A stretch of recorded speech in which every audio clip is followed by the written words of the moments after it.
सच्चिदानंद रूपाय तस्मै श्री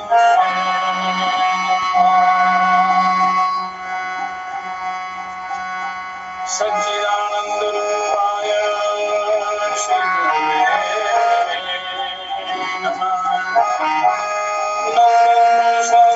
सर्वे विनश्यन्तु विदुषिता अवस्था शांति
सिद्धयोग सत्संग मंडल आत्मज्ञान जिज्ञासु माला फेरते हुए युग बीत गया, परंतु अभी मन का हेर फेर नहीं मिटा, मन की चंचलता नहीं मिटी, मन का व्यापार नहीं मिटा, मन विषय भूखों में लगा रहा। अतः ये हाथ का मन का डालकर संसार से विषय भूखों से इसको उठाकर मन का ही मन का फेरना चाहिए, अर्थात संयम करना चाहिए। असंयम को छोड़कर संयम का पालन करना चाहिए, उसका सहारा लेना चाहिए, तो जीवन सफल होगा। सांस सांस पर नाम ले वृथा श्वास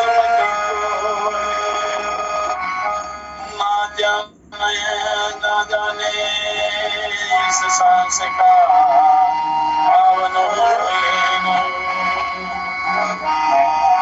ना जाने इस सांस का पावन होएगा।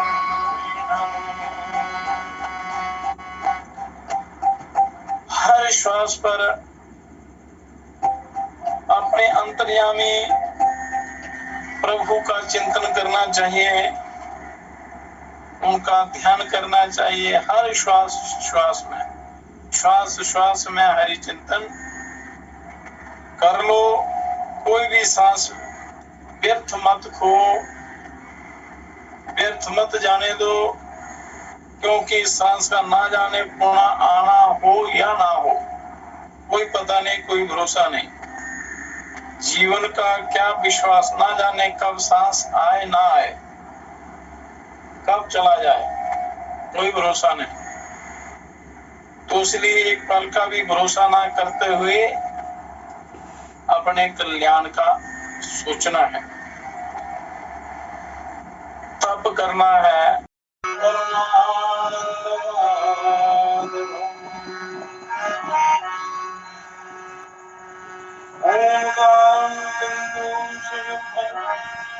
नित्यं ध्यायन्ति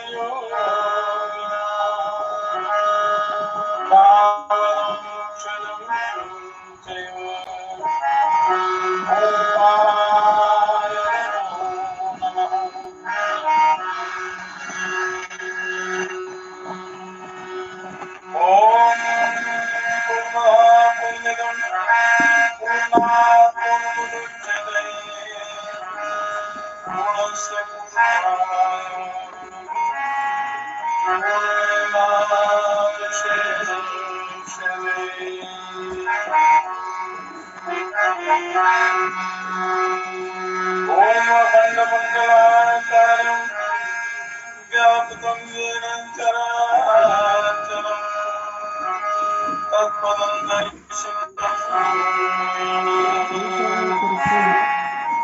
श्री कृष्ण तस्मै श्रीकृष्णे अखंडानंदमोदाय शिष्य संतापहारिणे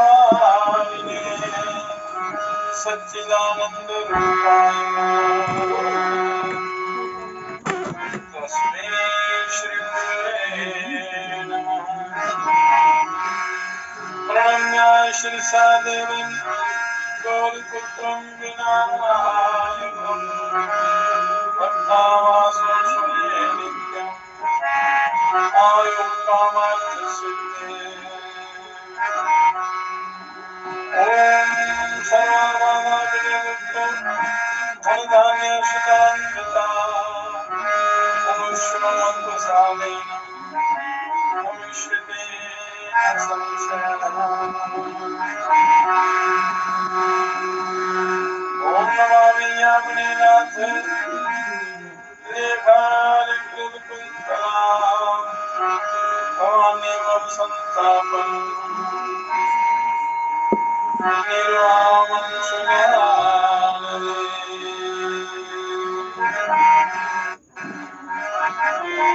नन्दन्तु साधका सर्वे विनश्यन्तु विदुषिताः अवस्थायेषां भवेयुस्तु प्रसन्नोऽस्तु सदा। ओम श्री रामलाल महाप्रभुवे नमः। ओम श्री रामलाल सिद्धयोगेश्वराय नमः। ओम श्री हरिवंश चैतन्य सद्गुरुवे नमः। ओम श्री नित्यानंद सद्गुरुवे नमः। ओम श्री चंद्रमोहन परमगुरुवे नमः। ओम श्री सूर्यानंद सिद्धियोगिने नमः। ओम श्री चरणों ओम विष्णु देवताभ्यो नमः। ओम स्थान देवताभ्यो नमः। ब्राह्मणेभ्यो नमः। ओम सदेवदेवेभ्यो नमः। ओम पुराणाय शुभदाय शांताय सर्वदा कुलवर्धनाय आयुर्वदन्य शोधेहि कुलदेव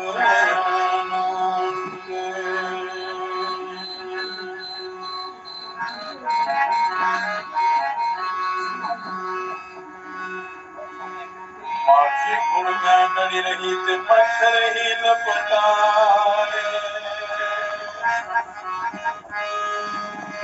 तारी पीते सिर धुने लालच बुरी बलाए तारी पीते सिर धुने लालच बुरी बलाए माखी गुड़ में गड़ी रही पंच रही लपटाए तारी पीते सिर धुने लालच बुरी तारी पीते सिर धुने लालच बुरी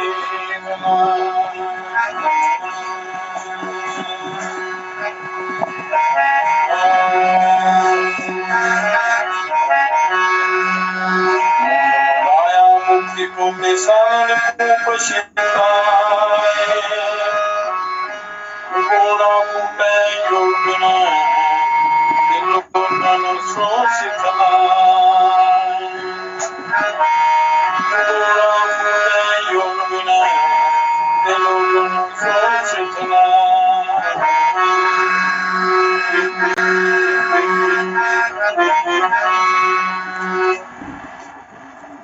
परम पवित्र आत्माओं सिद्धि योग सत्संग मंडल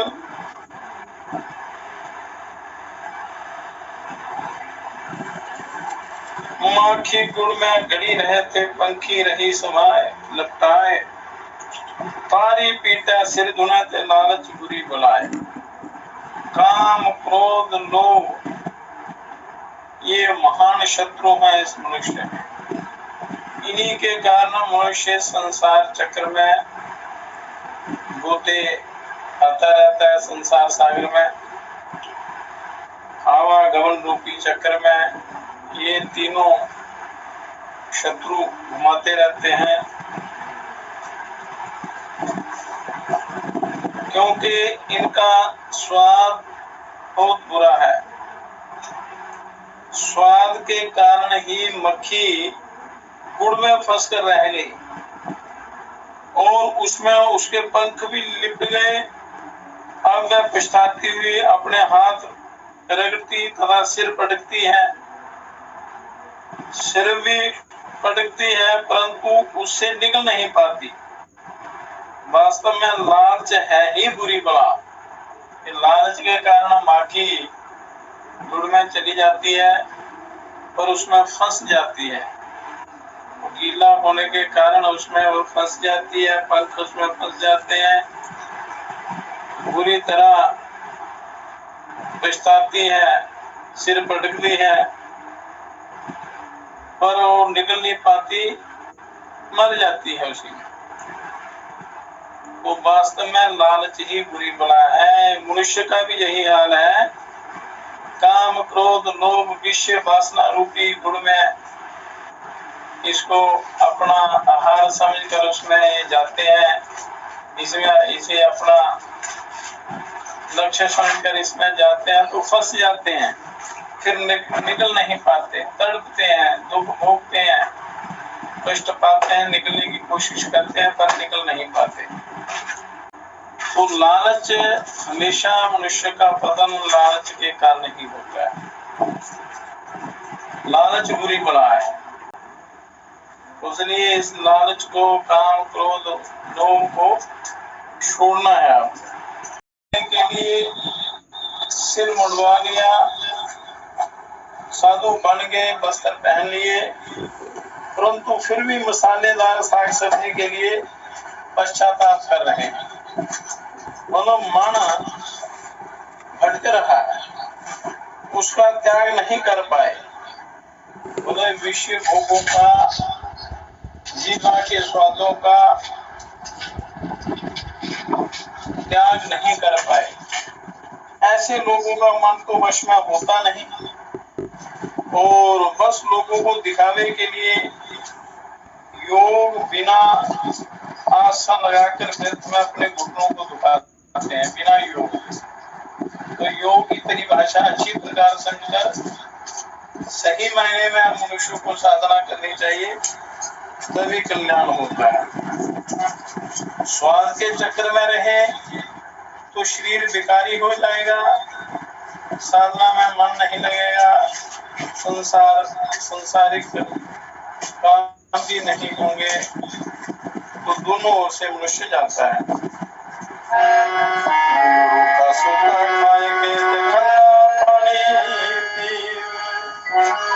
देख पराई झोपड़ी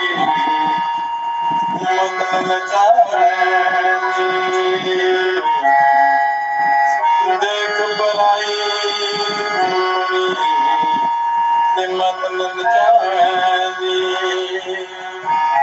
आदि और रूखी बनी के सारी सोग संताप, जो चाहे वह झोपड़ी वो बहुत करेगा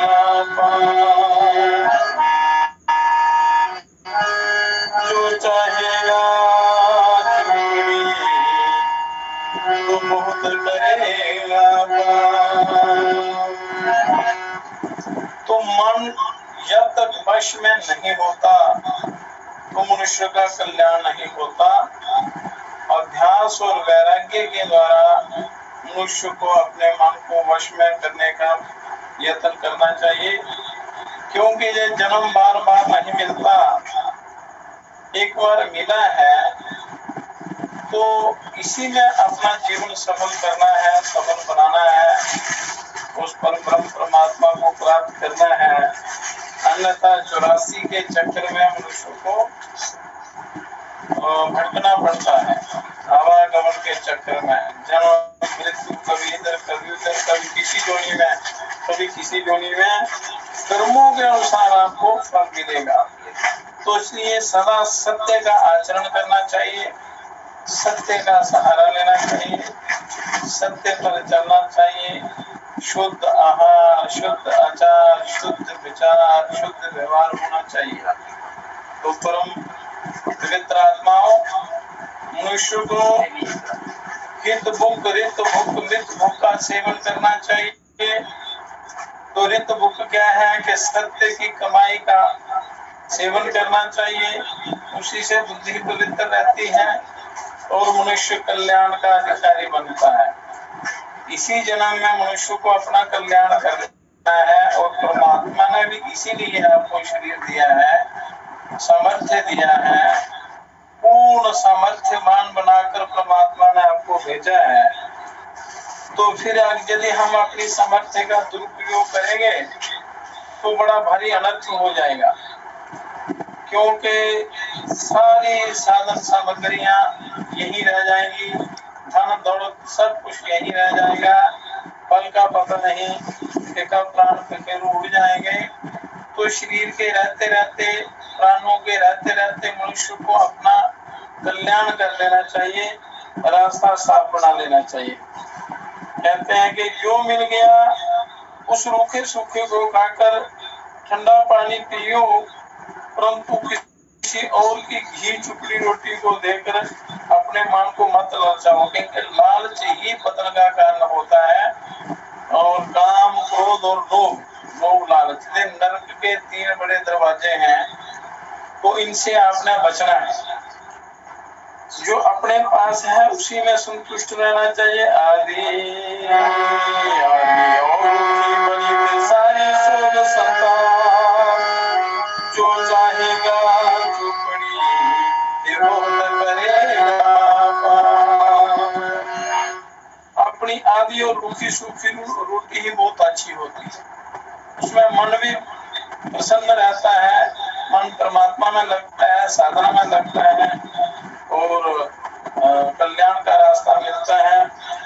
भरपेट भोजन तो दुख रूप है, और ये तो लालच में पड़कर घी चुपड़ी रोटी खाकर को बहुत पाप करेगा। अर्थात स्वाद में पड़कर अहंकार वश बहुत से पाप कर्म होते रहते हैं। अहंकार में, लालच में पड़कर मनुष्य अनेक प्रकार के पाप कर्म करता है, जो पतन का कारण बनते हैं। इसलिए इनसे आपने बचना है। अन्न पानी का आहार है, स्वाद संग नहीं जाए, जो चाहे दीदार को तो चुपड़ी चले। पेट पूर्ति निमित्त तो अन्न पानी का आहार है, और स्वाद इसके साथ नहीं जाता, अर्थात स्वाद से इसका कोई संबंध नहीं आहार का। यदि तू परमात्मा दर्शन चाहता है, आत्म कल्याण चाहता है, परमानंद की प्राप्ति चाहता है, तो चुपड़ी रोटी का त्याग कर दे। अर्थात काम, क्रोध, लोभ, मोह, विषय वासना को इनका त्याग कर देना चाहिए, बुरे कर्मों का त्याग कर देना चाहिए।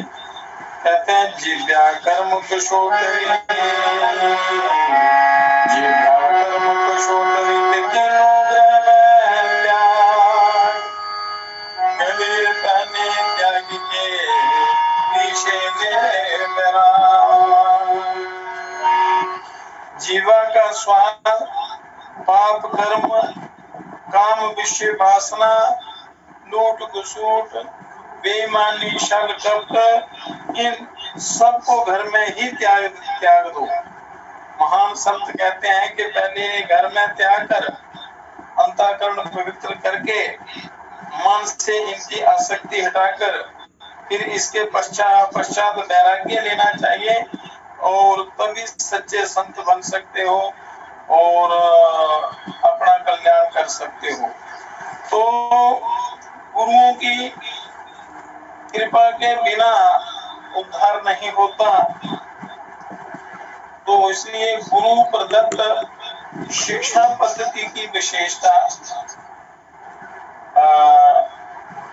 होनी चाहिए, उसकी क्या विशेषता है, इसका वर्णन करते हैं। गुरु प्रदत्त ज्ञान जो है वही कल्याण का कारण होता है। गुरुओं के बिना मनुष्य को सद्बुद्धि नहीं आती, सच्चा रास्ता नहीं मिलता। इसलिए गुरुओं की शरण में जाना चाहिए, अच्छी संगति करनी चाहिए, उससे आपको ज्ञान मिलेगा और कल्याण का रास्ता मिलेगा। ये गुरु कहते हैं अंधकार को और रू कहते हैं प्रकाश को। तो अंधकार से हमें प्रकाश की तरफ ले जाता है, अज्ञान अंधकार मिटाकर हमें रोशनी देता है, तो ब्रह्म ज्ञान की प्राप्ति कराता है, ईश्वर का साक्षात्कार करवाता है, हृदय प्रकाशित कर देता है, वो गुरु है। जो भव सागर से पार उतारता है गुरु है। तो गुरु प्रदत्त शिक्षा पद्धति की क्या विशेषता है उसका वर्णन करते हैं। उसके बिना कल्याण नहीं होता। मातृभूमि पुत्र हूँ पृथ्व्या, मैं पृथ्वी का पुत्र हूँ, भूमि मेरी माता है, मेरा जीवन मातृभूमि की सेवा में अर्पण रहेगा और लोक कल्याण की सेवा के लिए समर्पित रहेगा। परमात्मा ने आपको दिव्य शरीर दिया है परमार्थ के लिए, परोपकार के लिए, दूसरों का भला करने के लिए और आत्मोन्नति के लिए, आत्म कल्याण करने के लिए। तो मैं संपूर्ण विश्व को ज्ञान और शक्ति से उद्दीप्त रखूंगा। गुरुदेव द्वारा प्रदत्त शक्ति से मैं अपने राष्ट्र को जीवित और जागृत रखूंगा। मेरे जीवित रहने तक मेरे धर्म और संस्कृति को आंच नहीं आने पाएगी। ऐसा विचार होना चाहिए मनुष्य के अंदर। तो तब के 25 वर्षीय स्नातकों की जो गुरुकुल से विदा होने पर उपरोक्त प्रकार की प्रतिज्ञा लेता था, जब गुरुकुल में शिक्षा प्राप्त करते थे, गुरुओं से ज्ञान प्राप्त करते थे, तो ऐसी प्रतिज्ञा लेते थे कि मैं कभी भी बेईमानी नहीं करूंगा, सत्य का पालन करूंगा, सत्य की कमाई से जीवन यापन करूंगा, परोपकार करूंगा, देश की सेवा करूंगा, देश के कल्याण के लिए काम करूंगा, इस प्रकार धर्म और संस्कृति की रक्षा करूंगा, सब प्राणियों की सेवा करूंगा। तो ऐसे प्रतिज्ञा लेते थे पहले जो गुरुकुल में पढ़ते थे। तो बौद्धिक प्रतिभा, उदात्त भावना और उच्चतम आध्यात्मिक संस्कारों का पता एक ही वाक्य से चल जाता है, एक ही वाक्य से चल जाता है।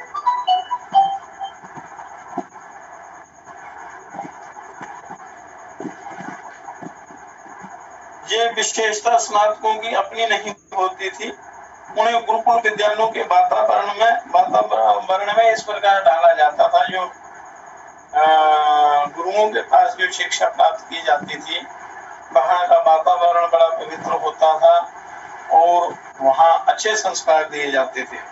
तो वातावरण का प्रभाव बहुत पड़ता है। मनुष्य के आसपास का वातावरण, घर का वातावरण बड़ा अच्छा, पवित्र और महान होना चाहिए। वातावरण कल्याणकारी होना चाहिए। सत्संग का वातावरण होना चाहिए, तभी मनुष्य को अच्छे संस्कार पड़ते हैं और अपना कल्याण की तरफ चलता है। तो प्राचीन गुरुकुलों और आचार्यों को है जिनकी शिक्षा पद्धति ऐसी थी, और श्रेय जो है वो उनको है। प्राचीन गुरुकुल, प्राचीन जो आचार्य हुए हैं, जिन्होंने संस्कृति का ज्ञान दिया, संस्कार दिए, सुसंस्कार दिए और ऐसी शिक्षा पद्धति चलाई जिससे मनुष्य का अपना भी कल्याण होता है, समाज का भी कल्याण होता है और लोग दोनों सुधर जाते हैं। तो गुरुकुल में ऐसी शिक्षा पद्धति होती थी, ऐसी थी कि जो मनुष्य को न केवल आध्यात्मिक लक्ष्य की प्राप्ति करवाती थी, वरना उसको दार्शनिक तात्विक ज्ञान से ओतप्रोत बनाई जाती थी। दार्शनिक, लौकिक और हर प्रकार की शिक्षा दी जाती थी, और जिससे उस जीव का अपना भी उद्धार होता था, समाज का भी भला होता था। तो इस प्रकार गुरुओं से जो ज्ञान प्राप्त होता है वो इस लोक में भी उससे कल्याण होता है और लोक भी उससे सुधरता है। जन्म मरण सब का चक्कर जो है वो कट जाता है। जब तक संसार में रहता है तो परम सुखी रहता है और शरीर छोड़ने के बाद उस परम पद को प्राप्त हो जाता है। यहाँ से फिर वो वापस लौट कर नहीं आता, ऐसा पद मिल जाता है। तो पाणिनि ऋषि हुए, उनकी तरह व्याकरण, पतंजलि की तरह योग, चक, सुश्रुत की तरह औषधि शास्त्र, मनु, यज्ञ, मांडक आदि के संविधानों में अत्यंत सूक्ष्म तत्व ज्ञान और बौद्धिक शक्तियों का अवतरण हुआ है। ये जितने भी ऋषि हुए हैं इन सबका ऐसी दिव्य महाशक्तियों का अवतरण हुआ है जो समाज के कल्याण में आज तक आ रही हैं। गुरुकुल में ही अरण्य और उपनिषदों की रचना हुई। गुरुकुल में ही ये जितने उपनिषद हैं, वेद हैं, अरण्यक हैं, उनमें रचना हुई। उपपुराण और पुराण भी लिखे गए गुरुकुल में। ऐसा दिव्य ज्ञान लिखा गया जो मनुष्य के कदम कदम पर काम आता है, मनुष्य के लिए कल्याणकारी है। तो ये ज्ञान का प्रचार प्रसार ऋषि परंपरा थी। तो इसलिए मनुष्य को चाहिए कि वो अच्छे पुरुषों का संग करे, गुरुओं का संग करे। ऋषियों द्वारा बनाए हुए जो शास्त्र हैं, उपनिषद हैं, ग्रंथ जितने भी हैं, पुराण हैं, वेद हैं, इनका श्रवण करना चाहिए। अच्छी प्रकार इनका ज्ञान प्राप्त करके अपना कल्याण करना चाहिए, उद्धार करना चाहिए। तो ऋषियों की परंपरा ज्ञान साधना की रही है। तो ज्ञान के समान कल्याण करने वाली और कोई वस्तु नहीं, वो कोई रास्ता नहीं। ज्ञान से ही ब्रह्म की प्राप्ति होती है, आत्मानंद की प्राप्ति होती है। तो आज संसार में जो भी ज्ञान है, ज्ञान का अथाह भंडार सुरक्षित है, ये उन्हीं ऋषियों की देन है जिन्होंने घोर तप करके मनुष्य के कल्याण की इच्छा से साधना कर करके ये ज्ञान प्राप्त किया और मनुष्य को दिया। मनुष्य उस पर भी चल के राजी नहीं चलता तो उसका परिणाम क्या होता है? दुख, क्लेश, जन्म मरण, और इस जोनि से दूसरी जोनि में, एक जोनि से दूसरी जोनि में, इस प्रकार मनुष्य भटकता रहता है। तो व्यास जी, वशिष्ठ जी, भरद्वाज, गौतम, पतंजलि आदि ऋषियों ने न केवल ज्ञान की साधना और खोज की, वरना सीमित सादा जीवन बिताकर ज्ञान के प्रचार के लिए भी कार्य किया। मनुष्य का जीवन जितना सरल सादा होगा और जितना पवित्र जीवन होगा, इच्छाएं जितनी कम होंगी उतना जीवन पवित्र होगा और उतना ही आपका कल्याण होगा, आनंद की प्राप्ति होगी, भला होगा। जितना आप संसार के विषय में उलझेंगे उतना कष्ट, उतना दुख, क्लेश होगा। तो चिकित्सा पद्धति में महर्षि चरक, सुश्रुत ने आयुर्वेद के क्षेत्र में बहुत सी खोज और अनुसंधान करके मानव समाज को रोग मुक्त और स्वस्थ बनाने की दिशा में बहुत बड़ा काम किया। तो मनुष्य को उस बड़े बनाए रास्ते पर चलना है। अभी खोज करने की आवश्यकता नहीं, जो बड़ा बनाया, जो ऋषियों ने खोज की है उसी पर आपने अपना जीवन चलाना है, तो भी कल्याण हो जाता है, बड़ा जल्दी कल्याण होता है। तो देव ऋषि नारद स्वयं ना केवल एक भक्त और ज्ञानी व्यक्ति ही थे, बल्कि वरना उनका ज्ञान प्रसार और लोगों को सद प्रेरणाएं देने का काम और भी महत्वपूर्ण था। तो जन जन में हर स्थान में जाते मार्गदर्शन करते थे, हर प्रकार से लोगों को शास्त्रों का और उपनिषदों का ज्ञान देते थे। वह सदैव कीर्तन भजन गाते हुए लोगों में सद्विचार और सद्ज्ञान का प्रचार करते रहे। उन्होंने कई गिरेहों को उठाया, पापियों को शुभ कर्मों में लगाया, अच्छे रास्ते में लगाया और अधिकारी पात्रों को ज्ञान की दीक्षा देकर आत्म विकास की ओर अग्रसर किया। तो आत्म ज्ञान वही प्राप्त कर सकते हैं जो अधिकारी हैं। अधिकारी का मतलब जिनके अंदर वो आत्म ज्ञान की जिज्ञासा है और वो आलस्य, प्रमाद, तंद्रा, निद्रा को छोड़कर आत्म ज्ञान के लिए या आत्म कल्याण के लिए जो प्रयासरत रहते हैं, उन्हीं को आत्म विद्या दी जाती है, ब्रह्म ज्ञान दिया जाता है, वही अधिकारी होती है।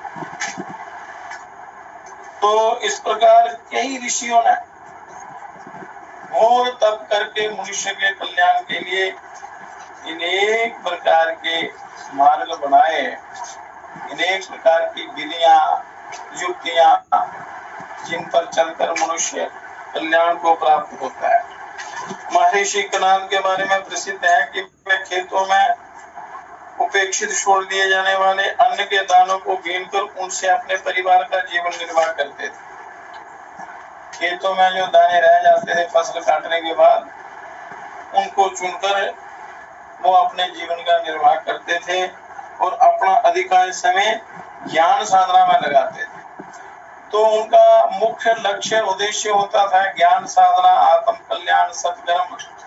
पर आजकल मनुष्यों का मुख्य साधन हो गया है विषय भोग, काम, क्रोध, लोभ, मोह, वासना में हर समय रत रहना। तो लोगों के रोग नहीं होंगे तो क्या होगा? रोग, शोक, दुख, संताप, क्लेश, ये होता है। तो जिसको प्रधानता देनी चाहिए, प्राथमिकता देनी चाहिए, उसको पीछे छोड़ देते हैं और जिनका बिल्कुल त्याग करना चाहिए मनुष्य, उनको प्रधानता देता है, प्राथमिकता देता है, उनको जीवन में उतारता है। तो इसलिए पतन ही पतन होता है, दुख ही दुख, चारों ओर कष्ट ही कष्ट होते हैं। और वो सारा समय साधना में लगाते थे, अपना भी कल्याण करते थे, दूसरों का भी कल्याण करते थे।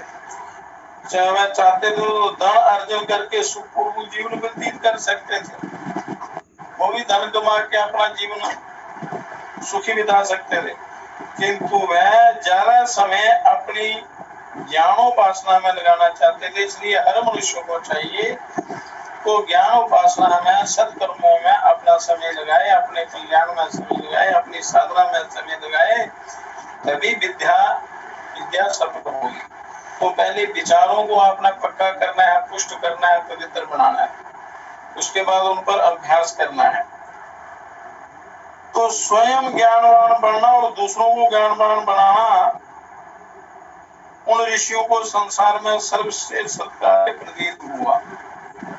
तो आप सबके लिए भी वही कार्य जो है वो निश्चित है, सबको वही कार्य करना है, आत्म कल्याण भी करना है और लोगों का जितना हो सके भला करना है, पापाचार नहीं करना है। तो इसलिए जीवन की आवश्यकताओं को कम महत्व देकर महर्षि कनाद ने संसार को ज्ञान का एक बहुत बड़ा कोष प्रदान किया। यदि अपनी सुख सुविधाओं की ओर ही ध्यान देते रहे तो ज्ञान प्राप्ति नहीं होगी, जीवन सफल नहीं होगा, जो जिस उद्देश्य के लिए जीवन मिला है वो पूरा नहीं होगा, जिस लक्ष्य की प्राप्ति के लिए। तो इसलिए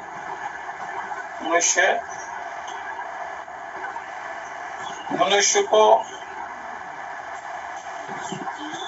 विषय वासनाओं की तरफ ना जाकर आत्म कल्याण की तरफ चलना चाहिए। आप गृहस्थ में रहकर भी आपको उद्धार कर सकते हैं। जो आपके पास समय, शरीर, धन या पद है, उसका सदुपयोग करते हुए अपना कल्याण करना है। तो महर्षि पिपलाद इसी तरह पीपल वृक्ष के छोटे छोटे फलों से जीवन निर्वाह करते थे। और ज्ञान साधना में लगे रहते थे। उन्होंने अमूल्य मानव जीवन को केवल जीवन निर्वाह के लिए ही लगाना श्रेष्ठ समझा, नहीं तो वो भी विषय भोगों को प्राप्त कर सकते थे और अपना जीवन सुख में बिता सकते थे, पर ऐसा नहीं समझा। उन्होंने आत्म साधना को ही श्रेष्ठ समझा। जन कल्याण की इच्छा से उन्होंने तप किया, उससे उनका अपना भी कल्याण और सारी जनता का, पूरी दुनिया का कल्याण किया। तो ज्ञान साधना का महत्वपूर्ण कार्य, उस कार्य को अपनाना चाहिए। कल्याणकारी जो काम है वो करने चाहिए। तो सुखदेव जी जन्म से ही ज्ञान की खोज में निकल पड़े थे।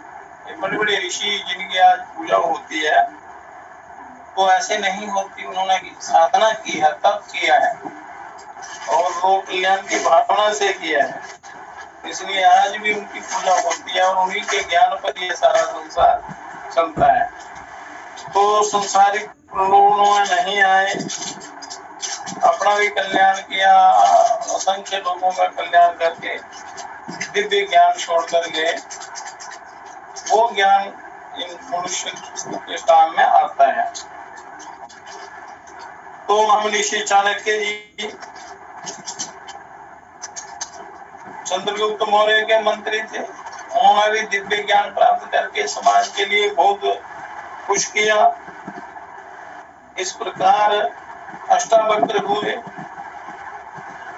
इन सब ने ज्ञान साधना को श्रेष्ठ समझकर उसी का अनुसरण किया, आचरण किया, तो वो परम पद को प्राप्त हुए। इसी प्रकार मनुष्य को अनेक प्रकार की सुविधाएं हैं। परमात्मा ने अनेक प्रकार से संपन्न, सर्व संपन्न बनाकर मनुष्य को भेजा है, तो आत्म कल्याण के लिए से। इसलिए आत्मज्ञान कोई उपहार में नहीं मिलता, ये साधना का विषय है, तप का विषय है। इसलिए आलस्य, तंद्रा, निद्रा को त्याग कर मनुष्य को कल्याण की तरफ चलना चाहिए। अपना आचार, विचार, व्यवहार, दान, पान, ये सब पवित्र रखना है और उसके साथ साथ आत्म कल्याण की साधना करनी है, ज्ञान की प्राप्ति करनी है, जन्म मरण के चक्र को काटना है। तो ये आपका काम है। बहुत समय है मनुष्य के पास, यदि युक्ति से चले तो ये अपना उद्धार कर सकता है। अब त्रिशिखी ब्राह्मण आदित्य लोकम जगामम तुम गत्वाच भगवान की देहा की प्राणा की कारण की महात्मा के एक बार त्रिशिखी नाम को ब्राह्मण आदित्य लोक में जाकर भगवान आदित्य से बोले कि हे भगवान, इतने तपस्वी होते थे लोग, पहले लोक लोकांतरों में जाते थे, लोग बोले कि हे भगवान, ये शरीर क्या है, ये प्राण क्या है, कारण क्या है और ये आत्मा क्या है, इसको अच्छी प्रकार जानकर ही आप अपना रास्ता चुन सकते हैं।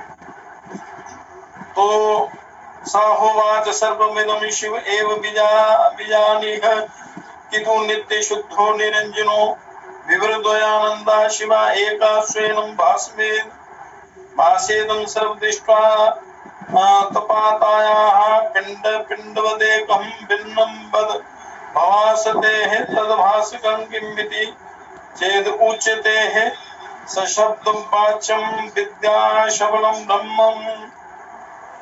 तो उन्होंने पूछा कि ये आत्मा क्या है, देह क्या है, प्राण क्या है। तो वे भगवान बोले कि हे ब्राह्मण, ये सभी कुछ शिव स्वरूप ही है, ये सब शिव स्वरूप है, ऐसा जानो। शिव जी के ही ये सारे स्वरूप हैं।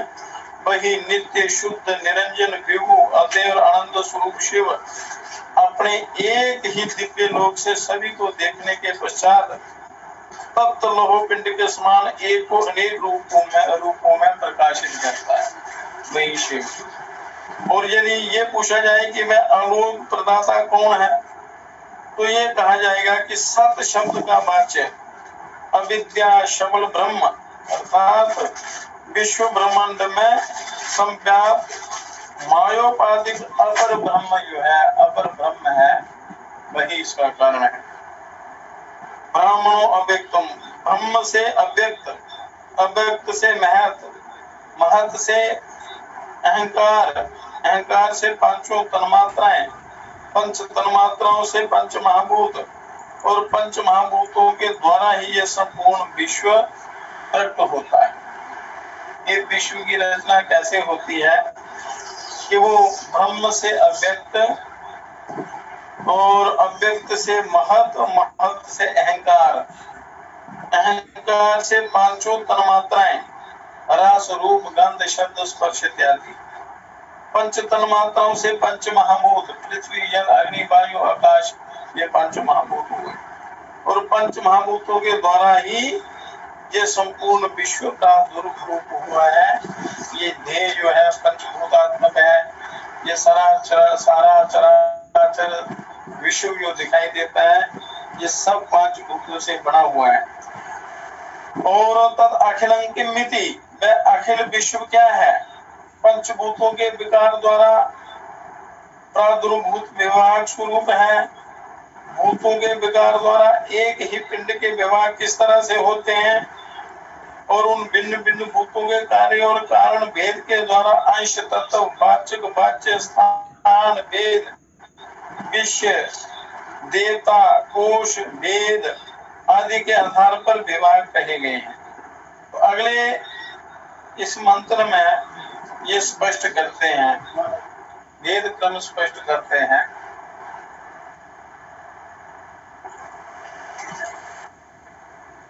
अथाकाशो अंताकरणमनो बुद्धिर चित्ताहंकारा वायुष्मानो उदानम अपानम प्राणः मन्निः श्रोता त्वक् चक्षुर्जिह्वा जीवः घ्राणानि आपाः शब्द स्पर्श रूप रस गंधः पृथ्वी वाक्य पानीपात वायु अवस्थाः। आकाश के पांच भेद हैं।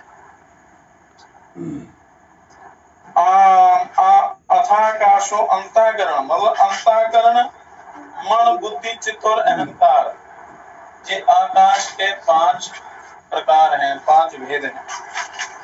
समान उदान व्यान समान अपान प्राण आदि ये पांच वायु हैं। प्राण अपान समान व्यान उदान ये पांच प्रधान वायु हैं। और श्रोत्र त्वचा चक्षु जीवा और ज्ञानेंद्रिय, ये ज्ञानेंद्रियां अग्नि से प्रकट होती हैं। ये क्योंकि अग्नि तत्व इसमें रहता है तो अग्नि रूप को प्रकट करती है। शब्द स्पर्श रूप रस और गंध, ये पांच तन्मात्राएं जल तत्व से पैदा होती हैं। और वाणी हाथ पैर गुदा और उपस्थ, ये पृथ्वी के द्वारा प्रकट होते हैं। ये चराचर विश्व जो है ये पंचभूतात्मक है, पांच भूतों से प्रकट होता है। तो इस प्रकार ये सृष्टि की रचना होती है। उसी ब्रह्म से ये क्रमानुसार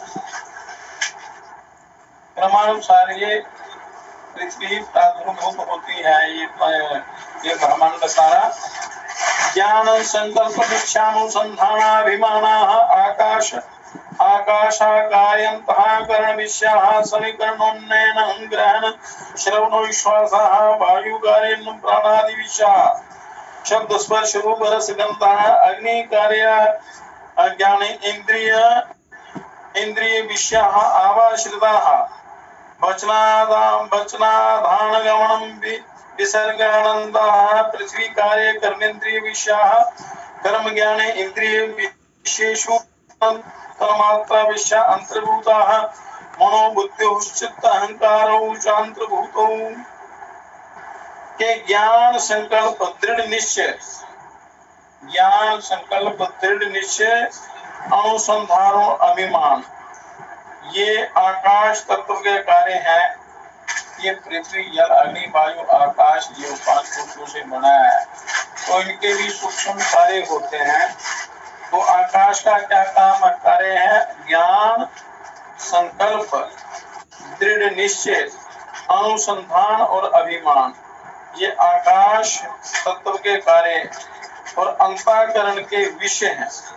आकाश तत्व के कार्य हैं और अंतःकरण के विषय हैं।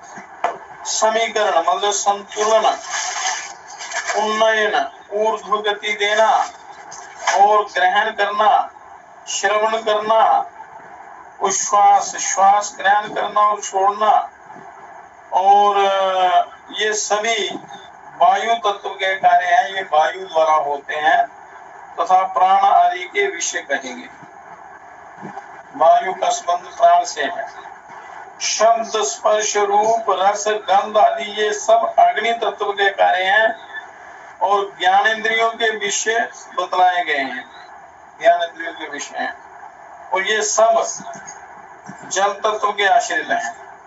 वचन बोलना, दान, गमना गमन, जाना आना, विसर्जन तथा आनंद पृथ्वी तत्व के कार्य और कर्मेंद्रियों के विषय हैं। ये कर्मेंद्रियों के विषय हैं और पृथ्वी तत्व के द्वारा होते हैं। कर्मेंद्रिय और ज्ञानेंद्रिय के विषयों में प्राण और तन्मात्राओं के विषय अंतर्भूत हैं और मन और बुद्धि में ही चित्त और अहंकार अंतर्भूत हैं। ये सृष्टि का कर्म है, ये इनकी सूक्ष्म रचना है। किस क्रम से ये पैदा होते हैं, किस तत्व से कौन क्या क्या पैदा होता है, पृथ्वी के क्या कार्य हैं, आकाश के क्या है, वायु के क्या है, अग्नि के क्या है, जल के क्या है और उनके किसके वो विषय हैं। इस प्रकार ये सारा इन्होंने वर्णन किया यहाँ पर। तो अवकाश, रिक्त स्थान, हटाना, गमनागमन, गतिशीलता, दर्शन मतलब देखना और पिंडीकरण मिलाना, पिंड बना देना, कोई जैसे ब्रह्मांड बना देना, शरीर बना देना, पर्वत बना देना, धारणा धारणा करना आदि ये सभी क्रमशः आकाश, वायु, अग्नि, जल और पृथ्वी तत्वों से संबंधित हैं। सूक्ष्म सूक्ष्म तन्मात्राओं के विषय हैं। इस तंत्र को अच्छी प्रकार समझना है कि किस प्रकार ये सृष्टि का निर्माण होता है, कौन सा तत्व कहाँ से पैदा होता है, उसका क्या कार्य है और उसको जीतने का क्या उपाय है। तो पहले की अच्छी प्रकार जानकारी हो तो मनुष्य फिर साधना करे तो उसको पूरा लाभ मिलता है। इस प्रकार 12 अंगों का उल्लेख मिलता है जो आध्यात्मिक, आदि भौतिक और आदि तीनों भागों में वर्णित किए गए। इनमें चंद्रमा, ब्रह्मा, दिशाएं, वायु, सूर्य, वरुण, अश्विनी कुमार, अग्नि, इंद्र, उपेंद्र, प्रजापति और यम, ये सभी 12 इंद्रियों के अधिदेवता रूप ये 12 नाड़ियों में अवस्थित रहते हैं। शरीर के अंदर ही ये रहते हैं, 12 नाड़ियों में रहते हैं। ये 12 देवता, 12 प्रधान नाड़ियां हैं। तो इनके देवता है क्रमशः चंद्रमा, ब्रह्मा, दिशाएं, वायु, सूर्य, वरुण, अश्विनी कुमार, अग्नि, इंद्र, उपेंद्र, प्रजापति और यम। ये सभी 12 इंद्रियों के अधिदेवता के रूप में से 12 नाड़ियों में रहते हैं और वे ही प्राण के अंग कहे गए। इन्हीं अंगों को जानने वाला ही ज्ञाता कहा जाता है। इन अंगों को जो अच्छी प्रकार जानता है वही ज्ञानी कहा जाता है, वही ज्ञाता कहा जाता है। अथ व्योमा अनिलांजलानां पंचीकरणमिति यात्रित्वं समान योगेन श्रोत्र द्वारा शब्द गुणों भागाधिष्ठित आकाशे तिष्ठति आकाशस्तिष्ठति मनो ज्ञान योगेन त्वग् द्वारा स्पर्श गुणाः पाण्याधिष्ठितो वायो तिष्ठति वायुस्तिष्ठति बुद्धिरुदान योगेन चक्षुर्द्वारा रूप गुणं पादादि अधिष्ठितो अग्नौ तिष्ठ अग्निः तिष्ठति चित्तं पान योगेन जिह्वा द्वारा रस गुण उपस्थाधिष्ठितो अप्सु तिष्ठत्याः पास्तिष्ठन्ति अहंकाराः प्राण योगेन घ्राण द्वारा गंध गुणो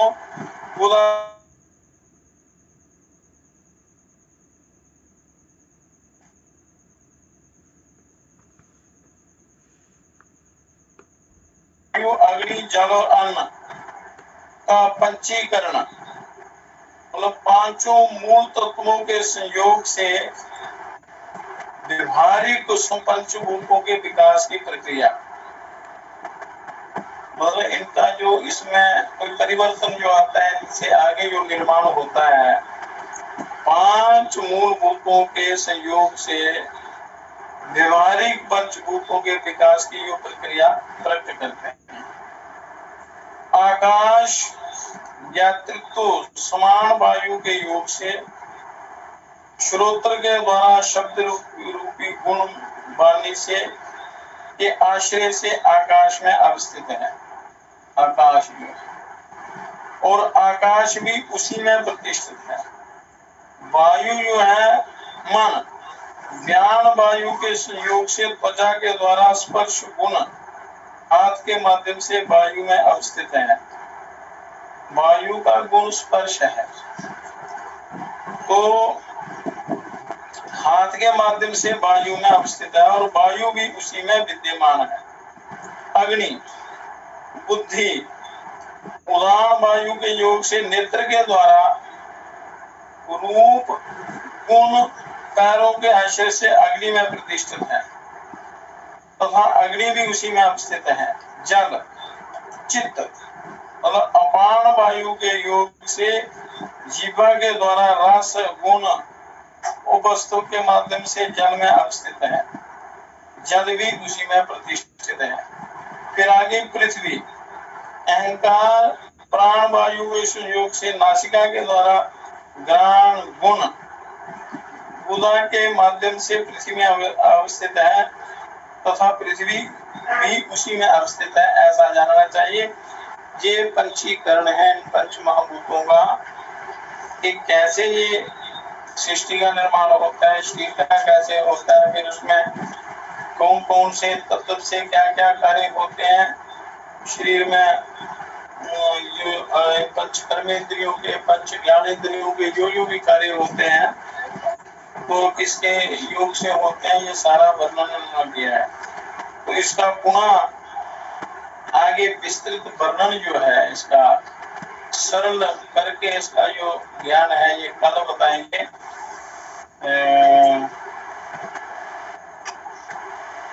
इसका विस्तृत वर्णन जो है वो कल करेंगे। तो ये पांचों तत्व हाथ में प्रतिष्ठित है। शरीर में कभी भी किसी तत्व की कमी हो जाए तो इनके जो स्थान है, केंद्र हैं, उनको दबाने से वो शरीर में उस तत्व की कमी जो है वो पूरी हो जाती है। ये अंगुष्ठ के नीचे ये अग्नि तत्व है, तर्जनी अंगुली के नीचे जो पर्व है यहाँ वायु तत्व है, मध्यमा अंगुली के नीचे आकाश तत्व है, अनामिका अंगुली के मूल में ये पृथ्वी तत्व है और निष्ठा छोटी उंगली के नीचे ये जल तत्व है। तो ये पांचों तत्वों का कंट्रोल इन केंद्रों पर है। ये जितने भी केंद्र हैं यहाँ इनका पूरे शरीर में इनका कंट्रोल रहता है। तो इनका कहीं कोई इम्बैलेंस हो जाए, किसी तत्व की कमी हो जाए तो इनको यहाँ दबाने से या ताली जो बजाते हैं करताल आसन करने से ये पांचों तत्व समान रूप से अपना कार्य करते हैं। किसी भी तत्व की कमी हो तो वो तत्व की कमियां दूर हो जाती हैं। तो इन तत्वों की कुछ मुद्राएं भी हैं जिनका बड़ा लाभ मिलता है और हर प्रतिदिन प्रातःकाल सूर्योदय के समय से अलग अलग तत्वों का संचार होता है, अलग अलग तत्वों का समय होता है। सूर्योदय के समय कौन सा तत्व किस तिथि में किस दिन कौन सा तत्व पहले बहता है, किस तत्व में क्या कार्य करना चाहिए। तो ये सारा पंचीकरण मनुष्य के कल्याण के लिए सारा ये दिव्य ज्ञान है, इसको अच्छी प्रकार समझकर फिर मनुष्य कोई भी कार्य करना हो तो यदि ये इनका ज्ञान रखता है तो वो अच्छे ढंग से कर सकता है, अपने जीवन को पवित्र बना सकता है, आदि व्याधियों से बच सकता है और आत्म कल्याण की तरफ बढ़ सकता है। तो इसलिए इस ज्ञान को अच्छी प्रकार प्राप्त करना चाहिए। तो प्राणायाम, आसन आदि करने से या ध्यान करने से भी ये सारे तत्व समान रूप से कार्य करते हैं। इनके जितने भी विकार होते हैं दूर हो जाते हैं साधना से, ध्यान से, और मनुष्य कल्याण का अधिकारी बन जाता है और आत्म कल्याण का मार्ग बड़ा आसानी से इसको प्राप्त हो सकता है यदि मनुष्य ये इस तरफ ध्यान लगाए तो ये आदि व्याधियों, महामारियों से अपने आप को बचाता हुआ परम कल्याण को प्राप्त हो सकता है।